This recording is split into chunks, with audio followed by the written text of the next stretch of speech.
Amém. Ave Maria, cheia de graça, o Senhor é convosco. Bendita sois vós entre as mulheres, bendito é o fruto do vosso ventre, Jesus.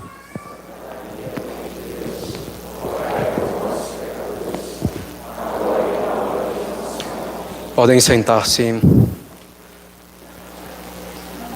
Bem, teremos ainda hoje a missa rezada às 17 horas e o ofício do Rosário, quer dizer, o terço recitado diante do Santíssimo exposto às 18h30, então, para o qual estão todos devidamente convidados. Nessa semana, a missa nos horários habituais, 6h25 da manhã e 6h30 da tarde, exceto na quarta-feira, dia 7 de setembro, nós teremos missa 6h25 da manhã e 8h30 da manhã, não havendo a missa da noite. E no sábado também missa nos horários habituais, 6h25 e 8h30 da manhã. Dia 8 de setembro, quinta-feira, é a festa da Natividade de Nossa Senhora, festa importante e também aniversário de fundação do Instituto Bom Pastor, pelo qual eu peço então as orações de todos. Gostaria também, de lembrar sobre a modéstia nos trajes, não somente com relação à castidade, cobrindo ombros e joelhos, tudo que se encontra entre eles, sem roupas coladas ao corpo, sem transparências, rendas com forro, mas também quanto a certa formalidade exigida pela Casa de Deus e pela Santa Missa, o que vale também para as crianças. Evitar então roupas que tenham coisas escritas, desenhos ou grandes marcas estampadas muito visíveis. Lembrar também do cuidado necessário com os filhos pequenos durante a Santa Missa, de não os deixarem perambulando pela capela e também, se fizerem um pouco mais de barulho, estiverem um pouco mais inquietos, sair com eles no tempo estritamente necessário e voltar o quanto antes, sem ficar também perambulando pelos jardins, pelos estacionamentos, pela garagem, porque aí já se está bastante alheio à missa. Então, ter esse cuidado e essa atenção. Lembrando também, finalmente, algumas normas em relação à assistência à missa, procurar seguir os movimentos de todos os fiéis, sentando com todos, ajoelhando com todos, levantando com todos, sem nenhum particularismo, a não ser por alguma eventual necessidade física. E finalmente também, nesse cuidado com as crianças, evitar trazer brinquedos para que se entretenham, sobretudo se fazem algum barulho, vai chamar a atenção de outras crianças, mesmo maiores, e distraí-las assim. Então, procurar algum livro que tem imagens, coisas desse tipo, sobre a missa, ou a Bíblia Sagrada em imagens, por exemplo, para que as crianças fiquem mais calmas.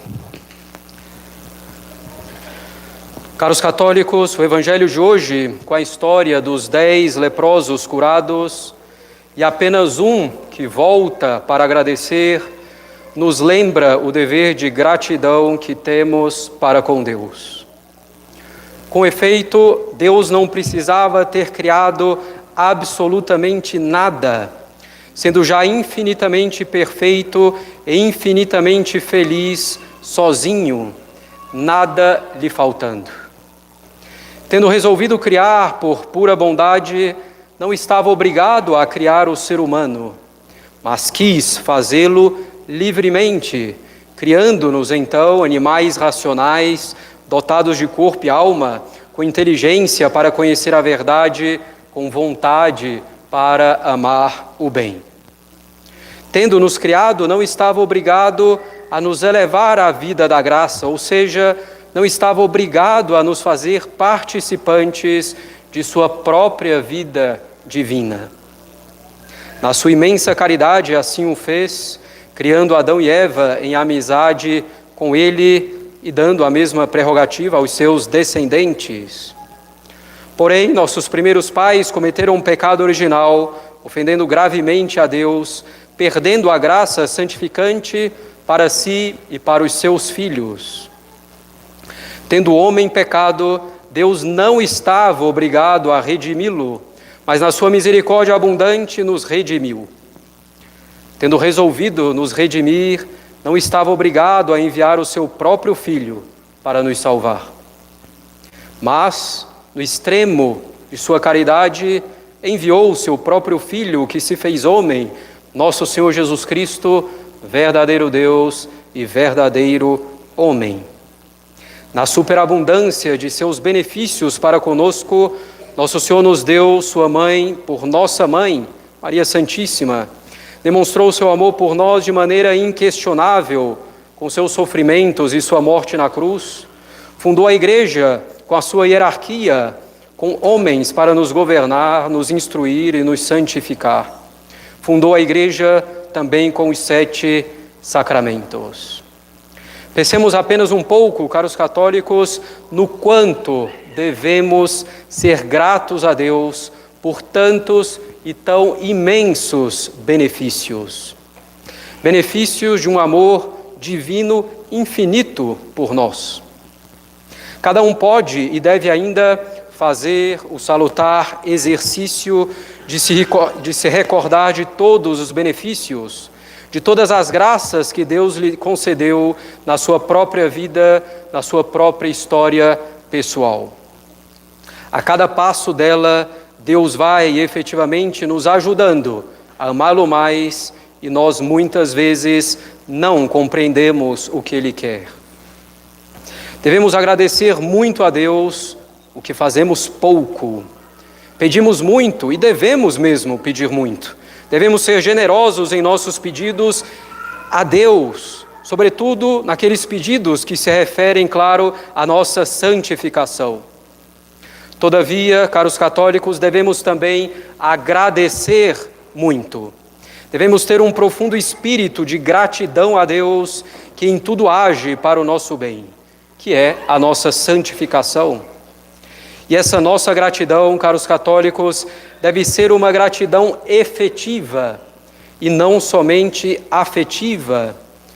Deve ser efetiva, ou seja, uma gratidão que se traduza em obras, em conformidade com a vontade de Deus, que se traduza no aproveitamento das graças dadas por Ele a nós em cada circunstância de nossa vida. Tendo-nos então, caros católicos, lembrado disso, quero tratar agora em particular dos sacramentos. Os sacramentos são um dos maiores benefícios que nosso Senhor Jesus Cristo nos deu e pelo qual devemos ser gratos de maneira efetiva. Isto é, devemos agradecer a Deus pelos sacramentos. E a melhor maneira de fazer isso é procurando tirar deles o maior fruto possível. Nosso objetivo é entender como nos preparar para receber bem os sacramentos. É tema importantíssimo, pois da boa recepção dos sacramentos depende em grandíssima parte a nossa santificação e a nossa salvação. Como dizemos no Catecismo de Crianças, os sacramentos são os principais canais da graça. Não podemos negligenciá-los.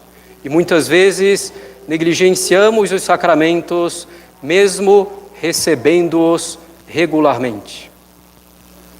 Para vermos como receber bem os sacramentos, vamos antes recordar o que são os sacramentos.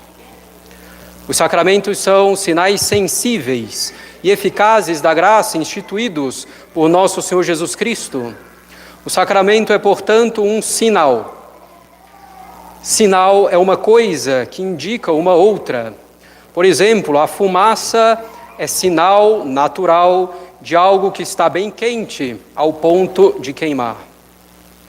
O sinal de trânsito verde é um sinal de convenção que nos indica que podemos seguir em frente, que não vem ninguém a princípio. O sinal de uma escola indica que a aula vai começar ou terminar.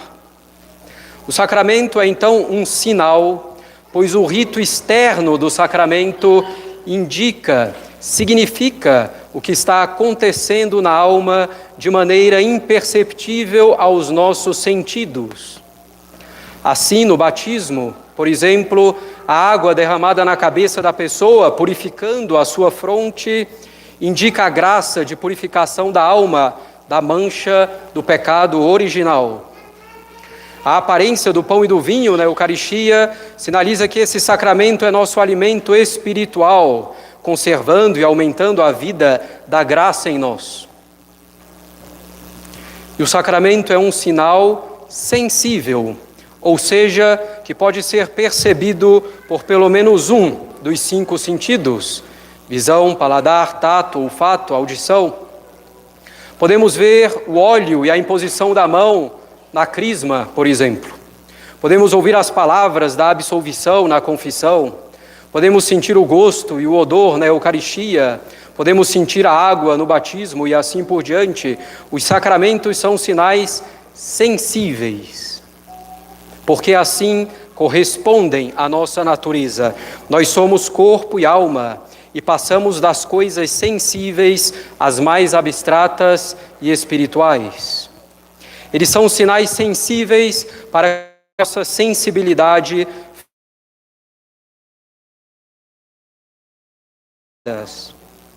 Os sacramentos são sinais sensíveis para que possamos nos reunir em torno deles e prestar assim um culto a Deus e prestar um culto em sociedade. O sacramento é um sinal sensível e eficaz da graça. Isto é, o sacramento não somente nos indica a graça que vai ser dada, não somente significa a graça, mas o sacramento causa a graça. Ele dá a graça. O sacramento, portanto, caros católicos, não é uma mera ocasião para a graça ou um mero sinal. O sacramento efetivamente causa a graça. O sacramento, por poder divino, é um rito eficaz. Ele significa a graça e dá essa graça significada. No batismo, o sacramento significa a purificação da alma do pecado original e efetivamente realiza essa purificação. Isso para cada sacramento. Mas muito importante notar que os efeitos dos sacramentos são dados no momento em que o sacramento é recebido e não depois, nem antes, nem depois. O sacramento é então um sinal sensível e eficaz da graça instituído por nosso Senhor Jesus Cristo. Cada um dos 7 sacramentos foi instituído por Cristo quando ele estava aqui na terra, seja antes ou depois de sua ressurreição. Ninguém pode criar um sacramento, nem abolir um sacramento. Nem a Igreja, nem o Papa. São 7 sacramentos, nem mais nem menos, desde Cristo até o fim do mundo. Se, caros católicos, Cristo quis instituir os 7 sacramentos que nos acompanham ao longo de toda a nossa vida, nas suas diferentes etapas, é claro que esses sacramentos nos dão graças abundantes que mal podemos medir. A instituição dos sacramentos mostra a bondade e a delicadeza do Sagrado Coração de Jesus. Devemos, então, ser gratos a nosso Senhor pelos sacramentos e essa gratidão deve se manifestar de maneira efetiva pela boa recepção dos sacramentos. Como dissemos há pouco, o efeito do sacramento é dado no momento em que ele é administrado. E isso é muito importante. Isso significa que a graça é dada no momento do sacramento, em razão do próprio rito realizado, independentemente dos méritos do padre ou dos fiéis. Porém, o quanto vamos receber desse efeito, dessa eficácia do sacramento, o quanto vamos receber depende da nossa disposição no momento em que recebemos o sacramento. Ou seja, o sacramento sempre abre a torneira das graças, pois ele é eficaz. O quanto que eu vou receber de água depende do recipiente que eu levo para essa torneira de graças. O recipiente é a nossa disposição, a nossa preparação para receber o sacramento. Eu posso ter um recipiente fechado se não tiver nem sequer a disposição mínima para receber o sacramento. Com esse recipiente fechado, não recebemos nenhuma graça e ainda cometemos mais um pecado mortal gravíssimo de sacrilégio. Seria o caso de receber a comunhão em pecado mortal, por exemplo, ou a crisma, a extrema-unção, o matrimônio, a ordem, estando em pecado mortal, porque todos esses sacramentos são sacramentos de vivos, ou seja, sacramentos que devem ser recebidos em estado de graça apenas. Seria também o caso de alguém se confessar sem estar arrependido de um pecado mortal, ou de um adulto que vai receber o batismo sem se arrepender de pecados mortais que tenha cometido anteriormente.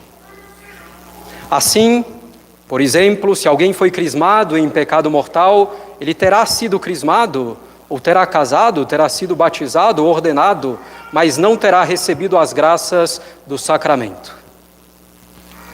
Caros católicos, nós podemos ter um recipiente de 20 ml, de 500, de 1 litro, de 5 litros, de 100 litros, para receber as graças que jorram das fontes dos sacramentos. Isso depende de como cada um de nós está preparado para receber o sacramento. Como então me preparar para receber bem os sacramentos? Com a preparação próxima e com a preparação remota. A preparação próxima, como o nome diz, é a preparação já próxima da recepção do sacramento, logo antes da cerimônia ou já durante a cerimônia. É quando chegamos um pouco antes da missa para nos recolhermos e rezarmos. É quando assistimos à missa devota e atentamente nos unindo a Cristo, preparando-nos assim para receber o sacramento da comunhão. É quando os pais, durante a missa, cumprem o dever de Estado de cuidar dos filhos também. É ainda quando alguém se confessa na véspera de ser crismado, de ser ordenado ou de casar, preparando-se proximamente para esses sacramentos. Ou quando faz um ato de arrependimento logo antes da confissão. A preparação próxima, caros católicos, é necessária e importantíssima, mas ela não é suficiente para que nos preparemos tão bem para os sacramentos.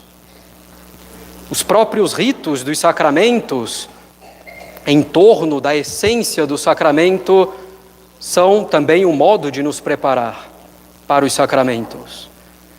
Nos dão maior respeito aos sacramentos, nos instruem sobre os sacramentos e nos alcançam graças de Deus. Porém, se ficarmos somente na preparação próxima, seríamos como um soldado que não treina para a guerra, mas que faz o melhor que pode só na hora do combate. Será insuficiente. Esse soldado, sem treinamento, sem um preparo sólido e bem consolidado, vai sofrer muito na guerra, colocar-se em perigo, quiçá morrer. Para os sacramentos, se fizermos apenas a preparação próxima, tiraremos muito pouco fruto deles. Precisamos então, caros católicos, da chamada preparação remota, que é a preparação com a nossa vida. A preparação remota para os sacramentos é a preparação feita com o esforço de manter uma vida de oração constante, regular. A preparação remota é feita com o esforço sincero de cumprir os mandamentos, de cumprir nossos deveres de Estado, e com o esforço de se conformar à vontade de Deus em tudo. Essa preparação com a vida de oração, com o esforço de cumprir os mandamentos e deveres de Estado, de se conformar à vontade de Deus, ajuda muito na preparação próxima e vai dilatando, expandindo muito o recipiente, por assim dizer, para recebermos as graças dos sacramentos. Imaginemos, por exemplo, nosso caro diácono Leonardo se preparando para receber o sacerdócio. Se ele começar a se preocupar com a casula, com a alva da ordenação, e por isso se impacientar com os superiores, deixar de ir cantar o ofício e de acordar no horário devido, ele estará se preparando mal para o sacerdócio, deixando de cumprir os mandamentos e os seus deveres de Estado. Imaginemos que a sua ordenação no rito romano tradicional estivesse programada para a Basílica de São Pedro, no Vaticano, e fosse cancelada e passasse a ser em Brasília, e ele então murmurasse. Estaria se preparando mal, sem conformidade com a vontade de Deus. Certamente nosso diácono não fará assim, mas se preparará muito bem. Essas coisas acontecem muito, caros católicos, em particular na preparação para o casamento, por exemplo. E já se começa o casamento menos bem do que se poderia, mas isso vale para qualquer sacramento. Quantas graças perdemos na comunhão e na confissão por falta de esforço na vida de oração, no cumprimento dos mandamentos, no cumprimento dos deveres de Estado e no esforço de aderir totalmente à vontade divina. Não estou falando de fazer tudo isso de maneira perfeita, mas de procurar isso, de tender a isso, serenamente e firmemente. Temos que nos preparar bem para os sacramentos com a preparação remota, que é a preparação com a nossa boa vida católica. E, claro, com a preparação próxima. Sem isso, receberemos gotas de graça, que logo secarão diante da secura do mundo e da nossa vida espiritual frouxa. Um dos motivos principais de não nos santificarmos mais é não nos prepararmos melhor para receber bem os sacramentos, sobretudo os sacramentos da Eucaristia e da confissão que recebemos mais frequentemente. Negligenciar a preparação para os sacramentos é negligenciar o meio fácil e acessível que nosso Senhor nos deu para a nossa santificação, para a nossa união com Ele, para que Ele viva em nós. Essa negligência não pode dar certo, é como abusar das graças de Deus. Se queremos ser santos, caros católicos, temos que tirar o máximo proveito desses meios abundantes que Deus nos deu, que são os sacramentos. E se alguém recebeu a crisma, o matrimônio, a ordem, sem ter se preparado bem,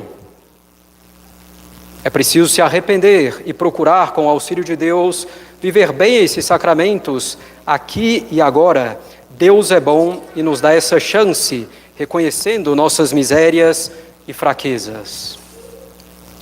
Receber bem os sacramentos com a preparação remota e com a preparação próxima é uma das chaves da vida católica, uma das chaves da santidade. Claro, não devemos esperar ter a preparação perfeita para então receber os sacramentos. Seria cair no erro jansenista, num erro rigorista. Os sacramentos não são um prêmio para os perfeitos, mas auxílio precioso para nós, pobres pecadores. Porém, devemos nos esforçar para receber cada vez melhor os sacramentos. Isso já será também uma preparação para os sacramentos seguintes. Não abusemos, caros católicos, da misericórdia divina tão concretamente manifestada nos sacramentos. Ao contrário, aproximemo-nos confiantes dessas fontes de graça, procurando nos preparar cada vez melhor.